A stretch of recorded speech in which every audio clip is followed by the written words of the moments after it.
Shalom saudaraku, salam semangat dan sukacita untuk kita semua.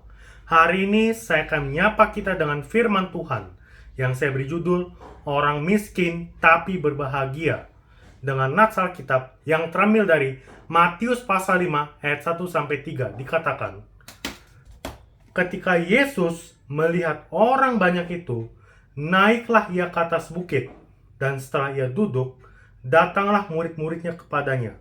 Maka Yesus pun mulai berbicara dan mengajar mereka, katanya, berbahagialah orang yang miskin di hadapan Allah, karena merekalah yang mempunyai kerajaan sorga.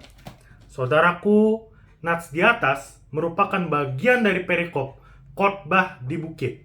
Khotbah Yesus di bukit adalah bagian yang sangat penting dalam kehidupan Kristen, karena ini mengupas bagaimana orang percaya dapat menikmati kebahagiaan. Banyak orang berkata bahwa dalam hidup ini yang terpenting adalah uang. Tetapi saya mau beritahu bahwa uang tidak dapat membawa manusia kepada kebahagiaan sejati.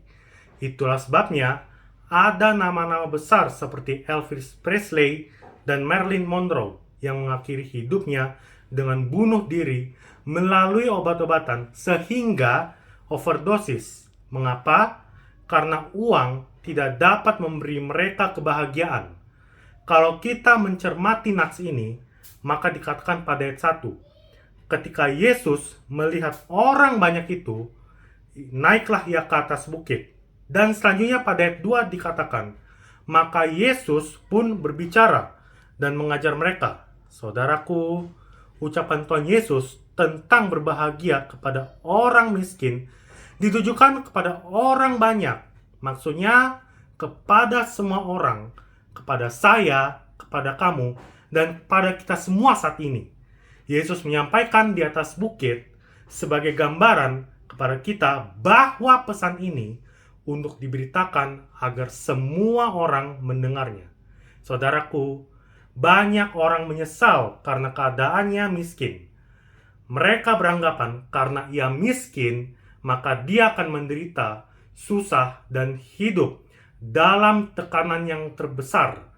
Tetapi melalui kesempatan ini, saya ingin menyampaikan bahwa Alkitab punya pandangan yang berbeda mengenai kemiskinan dan kebahagiaan dibandingkan dengan pandangan orang. Apapun kondisi kita yang saudara alami saat ini, sebagian berkata, mungkin saudara berkata, saya orang miskin. Atau mungkin sebagian berkata, saya punya harta yang banyak dan punya kedudukan atau jabatan yang tinggi. Tapi hati saya penuh dengan kemiskinan, akan damai dan sukacita. Maka saya mengajak saudara untuk membaca nats Alkitab ini. Berbahagialah orang miskin di hadapan Allah, karena merekalah yang mempunyai kerajaan sorga. Saudaraku, judul khotbah saya ini adalah Orang Miskin yang Berbahagia. Kalimat ini terkesan kontradiksi yang sejalan dengan nats Alkitab tersebut, di mana dikatakan bahagia tapi miskin. Tetapi kuncinya terletak pada kalimat miskin di hadapan Allah. Saya mau coba mempelajari lebih mendalam tentang hal miskin yang dimaksudkan pada nats tersebut, yaitu seorang miskin di hadapan Allah adalah, yang pertama, seorang yang menyadari tidak dapat mencukupi dirinya sendiri. Seorang miskin di hadapan Allah menyadari tidak dapat hidup tanpa Tuhan, sangat membutuhkan Tuhan dalam hidupnya. Harta melimpah, pengalaman dalam berbagai hal, kelebihan yang dimiliki, kepintaran, ketenaran, bahkan kecantikan tidak dapat membuat dia bahagia. Karena pada akhirnya semua hal ini akan memudar termakan waktu. Jadi, orang miskin di hadapan Allah yang menyadari tidak dapat mencukupi dirinya sendiri akan selalu mencari Tuhan dan menemukan kebahagiaannya di dalam Tuhan dengan taat dan menuruti firman-Nya. Alkitab berkata dalam Mazmur pasal 119 ayat 2 dikatakan, Berbahagialah orang-orang yang memegang peringatan-peringatannya, yang mencari Dia dengan segenap hati. Yang kedua, seorang yang tidak dapat membanggakan dirinya sendiri. Kesombongan atau sikap hati yang membanggakan dirinya sendiri hampir dimiliki oleh setiap orang. Sikap ini menjadi salah satu penghalang untuk hidup bahagia. Ketika seseorang memiliki kesombongan, maka otomatis dalam hati selalu akan ada iri hati dan tidak bisa melihat orang lain yang memiliki lebih dari yang dia miliki. Kesombongan dan iri hati dalam dirinya akan menekannya dan membuatnya hidup dalam keadaan yang tidak damai.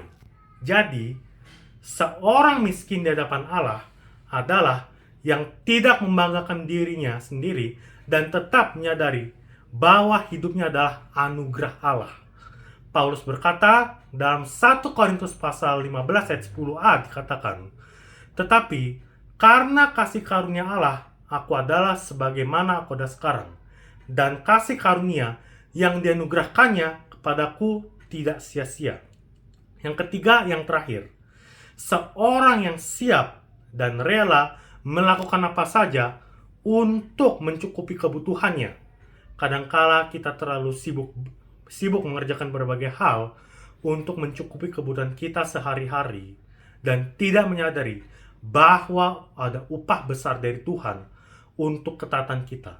Saya mau katakan bahwa kebutuhan utama kita adalah Tuhan. Kita harus selalu menyediakan waktu untuk bersekutu dengan Tuhan.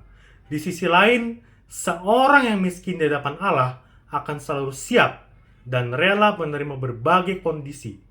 Meskipun mengalami kekecewaan, bahkan disakiti sekalipun, dia tetap konsisten dengan kebutuhannya akan kehadiran Tuhan dalam hidupnya. Fokusnya adalah menyenangkan hati Tuhan yang disebutnya Bapa. Alkitab berkata dalam Galatia pasal 1 ayat 10, "Adakah ku cari kesukaan manusia? Adakah ku cari kesukaan Allah? Adakah ku cari berkenan kepada manusia? Sekiranya aku masih mau mencoba berkenan kepada manusia, maka aku bukanlah hamba Kristus." Saudaraku, kemiskinan tidak dapat diartikan secara sederhana dengan pengertian bahwa seseorang yang miskin berarti tidak mempunyai uang, tidak mempunyai rumah, dan tidak mempunyai makanan.